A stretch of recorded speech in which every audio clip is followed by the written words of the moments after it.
মকরের ক্ষেত্রে সবার প্রথমে আমরা দেখব ভাগ্য উন্নতি, এবং সেই ভাগ্য উন্নতিটা হবে আপনার কর্মজীবনে, সেই ভাগ্য উন্নতিটা হবে আপনার প্রফেশনাল লাইফে, চাকরির ডেভেলপমেন্ট পাবেন। যারা চাকরি করছেন, চাকরিতে স্যাটিসফ্যাকশন বারবার হারাচ্ছেন, কনফিউজড, আপনি বুঝতে পারছেন না কি করবেন, চাকরিতে অগ্রগতি আছে, নতুন চাকরি পেতে পারেন অনেকে, অনেকের স্টেবল চাকরির যোগ রয়েছে, সরকারি ধরনের চাকরি অনেকে পেতে পারেন।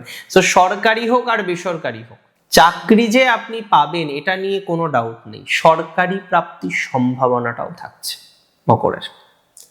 এবং যারা এই মুহূর্তে পারছেন না কাজ করতে, এই মুহূর্তে দেখছেন যে না, ইউ আর নট স্টেবল, আমি যেটা বললাম, যেন একটা ভুল জায়গায় আপনি আপনার লেবারটা দিচ্ছেন, ভুল জায়গায় আপনি আপনার শক্তিটাকে নষ্ট করছেন।